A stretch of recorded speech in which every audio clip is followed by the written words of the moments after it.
ಅಯೋಧ್ಯೆಯ ಪುಣ್ಯ ಭೂಮಿಯಲ್ಲಿ ನಾವು ಈಗ ಇರೋ ಜಾಗ ಕಾರ್ಯಶಾಲಾ. ಈ ಕಾರ್ಯಶಾಲದ ಬಹಳಷ್ಟು ವಿಶೇಷತೆಗಳಿದೆ, ಅದೆಲ್ಲವನ್ನ ನಿಮಗೆ ವಿವರಿಸ್ತಾ ಹೋಗ್ತೀನಿ. ಅದಕ್ಕಿಂತ ಮುಂಚೆ ಒಂದು ವಿಶೇಷವಾದ ಗಂಟೆ, ಆ ಗಂಟೆಯ ದೃಶ್ಯಗಳನ್ನು ನಿಮ್ಮ ಮುಂದೆ ಇಡುವ ಪ್ರಯತ್ನವನ್ನು ರಿಪಬ್ಲಿಕ್ ಕನ್ನಡ ಮಾಡ್ತಾ ಇದೆ. ನಮ್ಮ ಕ್ಯಾಮ್ರಾ ಪರ್ಸನ್ ಮಧು ನಿಮಗೆ ತೋರಿಸ್ತಾ ಇರೋದು ಬರೋಬ್ಬರಿ 620 kg ತೂಗುವ ಮೆಟಲ್ನ ಗಂಟೆ. ಇದು ಬಂದಿರೋದು ರಾಮೇಶ್ವರದಿಂದ ಅಯೋಧ್ಯೆಗೆ. ರಾಮೇಶ್ವರದಿಂದ ಬಂದಿರುವ ಈ ಗಂಟೆಯನ್ನೇ ಮುಖ್ಯ ಮಂದಿರದಲ್ಲಿ, ಅಯೋಧ್ಯೆಯಲ್ಲಿ ನಿರ್ಮಾಣವಾಗ್ತಾ ಇರುವ ಭವ್ಯ ಮಂದಿರದಲ್ಲಿ ಇದನ್ನು ಅಳವಡಿಸಲಾಗುತ್ತೆ. ಆ ಅಳವಡಿಕೆ ಕಾರ್ಯಕ್ಕೂ ಮುಂಚೆ ಕಾರ್ಯಶಾಲಾದಲ್ಲಿ ಈ ಗಂಟೆಯನ್ನು ಇರಿಸಲಾಗಿದೆ. ಇನ್ನೇನು ಕೆಲ ದಿನಗಳಲ್ಲಿ ಮಂದಿರ ನಿರ್ಮಾಣದ ಕಾರ್ಯ ಸಂಪೂರ್ಣವಾದ ನಂತರದಲ್ಲಿ ಈ ಒಂದು ಗಂಟೆಯನ್ನು ಮುಖ್ಯ ಮಂದಿರದ ಗರ್ಭಗುಡಿಯ ಮುಂದಿರುವ ಪ್ರಾಂಗಣದಲ್ಲಿ ಅಳವಡಿಸಲಾಗುತ್ತೆ. ಅಯೋಧ್ಯೆಗೆ ಬರ್ತಿರುವ ಬಹುತೇಕ ಭಕ್ತಾದಿಗಳು ಈ ಗಂಟೆಯ ದರ್ಶನವನ್ನು ಕೂಡ ಮಾಡಲಿಕ್ಕೆ ಬರ್ತಾ ಇದ್ದಾರೆ. ಯಾಕಂತಂದರೆ ಕೆಲ ದಿನಗಳಲ್ಲಿ ಇದು ಪ್ರಭು ಶ್ರೀರಾಮನ ಸಮ್ಮುಖದಲ್ಲಿ, ಪ್ರಭು ಶ್ರೀರಾಮನ ಮುಂಭಾಗದಲ್ಲಿ ಸ್ಥಾಪನೆಯಾಗಲಿದೆ. ಹಾಗೆ ಇದರ ವಿಶೇಷ ಅಳವಡಿಕೆ ದಿನ ಈ ಒಂದು ಗಂಟೆಗೆ ಪೂಜಾ ಕೈಂಕರ್ಯಗಳನ್ನು ಸಮರ್ಪಣೆ ಮಾಡಿ ಅದಾದ ನಂತರದಲ್ಲಿ ಇಲ್ಲಿಂದ ಮುಖ್ಯ ಮಂದಿರಕ್ಕೆ ಇದನ್ನು ಶಿಫ್ಟ್ ಮಾಡಲಾಗುತ್ತೆ. ದೃಶ್ಯದಲ್ಲಿ ನೀವೇನು ಗಮನಿಸ್ತಾ ಇದ್ರಿ, ಬರೋಬ್ಬರಿ 620 kg ತೂಕವಿರುವ ಗಂಟೆ ಇದು.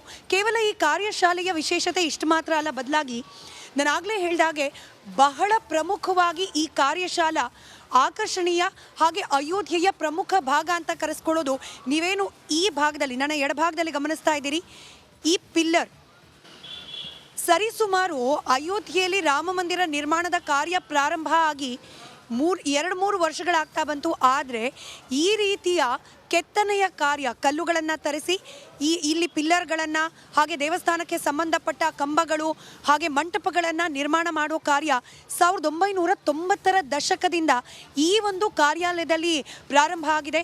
ಒಂದಲ್ಲ ಒಂದು ದಿನ ನ್ಯಾಯಾಲಯದಲ್ಲಿ ತೀರ್ಪು ನಮ್ಮ ಪರವಾಗಿ ಬರುತ್ತೆ. ಅದಾದ ನಂತರದಲ್ಲಿ ಇದೇ ಅಯೋಧ್ಯೆಯ ಪುಣ್ಯ ಭೂಮಿಯಲ್ಲಿ ಮಂದಿರ ನಿರ್ಮಾಣ ಪ್ರಾರಂಭ ಆಗುತ್ತೆ. ಆ ದಿನ ಯಾವುದೇ ವಿಳಂಬ ಇಲ್ಲದೆ, ಯಾವುದೇ ರೀತಿಯಲ್ಲೂ ಕೂಡ ವಿಳಂಬ ಆಗದೆ ದೇವಸ್ಥಾನ ನಿರ್ಮಾಣ ಕಾರ್ಯ ಪ್ರಾರಂಭ ಆಗಬೇಕು ಅನ್ನೋ ಕಾರಣಕ್ಕೆ 1990ರಿಂದಲೇ ಇಲ್ಲಿ ಕೆತ್ತನೆಯ ಕಾರ್ಯವನ್ನು ಕರಕುಶಲ ಕರ್ಮಿಗಳು ದೇಶದ ಮೂಲೆಯಿಂದ ಬಂದು ಸ್ವಯಂ ಪ್ರೇರಿತರಾಗಿ ಕೆತ್ತನೆಯ ಕಾರ್ಯದಲ್ಲಿ ತೊಡಕೊಂಡಿದ್ರು ಕುಶಲ ಕರ್ಮಿಗಳು. ನೀವೇನು ದೃಶ್ಯದಲ್ಲಿ ಗಮನಿಸ್ತಾ ಇದ್ದೀರಿ, ಒಂದೊಂದು ಈ ಒಂದು ಕಂಬಗಳು ಕೂಡ ಇನ್ನೇನು ಕೆಲವೇ ದಿನದಲ್ಲಿ ಅಯೋಧ್ಯೆಯ ಮುಖ್ಯ ಮಂದಿರಕ್ಕೆ ಶಿಫ್ಟ್ ಆಗುತ್ತೆ.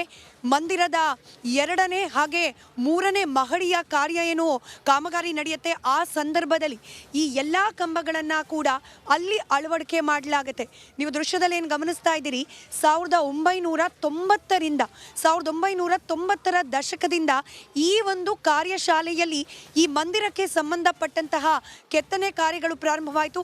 ಹಾಗೆ ವಿಶೇಷವಾಗಿ ಈ ಕಲ್ಲಿನ ಬಗ್ಗೆ ನಾವು ಹೇಳೋದಾದರೆ, ಮಂದಿರವನ್ನು ನಿರ್ಮಾಣ ಮಾಡಲಿಕ್ಕೆ ಬಳಸ್ತಾ ಇರತಕ್ಕಂತಹ ಪಿಂಕ್ ಸ್ಟೋನ್, ಫರಾಪುರ್ ಪಿಂಕ್ ಸ್ಟೋನ್, ಇದೇ ಒಂದು ಪಿಂಕ್ ಸ್ಟೋನ್ನ ಕೆತ್ತನೆ ಇಡೀ ಮಂದಿರದಲ್ಲಿ ಕಾಣಲಿಕ್ಕೆ ಸಿಗುತ್ತೆ. ನೀವೀಗ ಗಮನಿಸ್ತಿರೋದು ಕೂಡ ಅದೇ ರೀತಿಯ ಕಲ್ಲು. ಬಾನ್ಸಿ ಫರಾಪುರ್ ಅಂತ ಹೇಳಿ ಭರತ್ಪುರ್ ರಾಜಸ್ಥಾನ್, ಇಲ್ಲಿಂದ ಈ ಕಲ್ಲುಗಳನ್ನು ತರಿಸಲಾಗಿದೆ.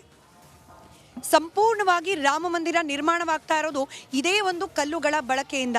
ಇಡೀ ಈ ಕಾರ್ಯಶಾಲೆಯ ಸುತ್ತಲೂ ಕೂಡ ನೀವು ಎಲ್ಲಿ ಗಮನಿಸಿದ್ರೂ ಕೂಡ ಸದ್ಯಕ್ಕೆ ಕಂಬಗಳೇ ಕಾಣಲಿಕ್ಕೆ ಸಿಗ್ತಾ ಇದೆ.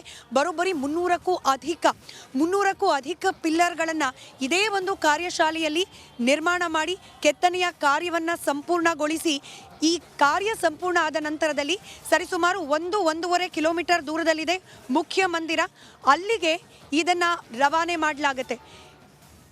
ಆಶ್ಚರ್ಯ ಅಂತಂದರೆ ಒಂದು ನಂಬಿಕೆ, ಆ ನಂಬಿಕೆಯ ಆಧಾರದಲ್ಲೇ ಮಂದಿರ ನಿರ್ಮಾಣ ಕಾರ್ಯ ಪ್ರಾರಂಭ ಆಗೇ ಆಗುತ್ತೆ ಅಂಥೇಳಿ ನ್ಯಾಯಾಲಯದ ತೀರ್ಪನ್ನು ಕಾಯ್ದೆ. ಅದಕ್ಕೆ ಎಷ್ಟೋ ವರ್ಷಗಳ ಮುಂಚೆಯಿಂದಲೇ ಇಲ್ಲಿ ಈ ಕಾರ್ಯಶಾಲೆಯ ಪುಣ್ಯ ಭೂಮಿಯಲ್ಲಿ ಮಂದಿರಕ್ಕೆ ಸಂಬಂಧಪಟ್ಟಂತಹ ಕಾಮಗಾರಿಯನ್ನು ಪ್ರಾರಂಭ ಮಾಡಲಾಗಿತ್ತು. ಆ ನಂಬಿಕೆ ಹುಸಿಯಾಗಿಲ್ಲ. ಇವತ್ತು ಇನ್ನೇನು ಕೆಲವೇ ದಿನಗಳಲ್ಲಿ, ಇನ್ಫ್ಯಾಕ್ಟ್ ಹೇಳಬೇಕು ಅಂದರೆ 4.5 ದಿನ, ಕೇವಲ 4.5 ದಿನದಲ್ಲಿ ಅಯೋಧ್ಯೆಯ ರಾಮ ಮಂದಿರದಲ್ಲಿ ರಾಮಲಲ್ಲನ ಪ್ರತಿಷ್ಠಾಪನೆ ಆಗಲಿದೆ. ಈ ಎಲ್ಲ ಪಿಲ್ಲರ್ಗಳು ಕೂಡ, ಎಲ್ಲ ಕಂಬಗಳು ಕೂಡ ಕೆಲವೇ ದಿನಗಳಲ್ಲಿ ಆ ಒಂದು ಮುಖ್ಯ ಮಂದಿರದಲ್ಲಿ ಅಳವಡಿಕೆಯಾಗಲಿದೆ.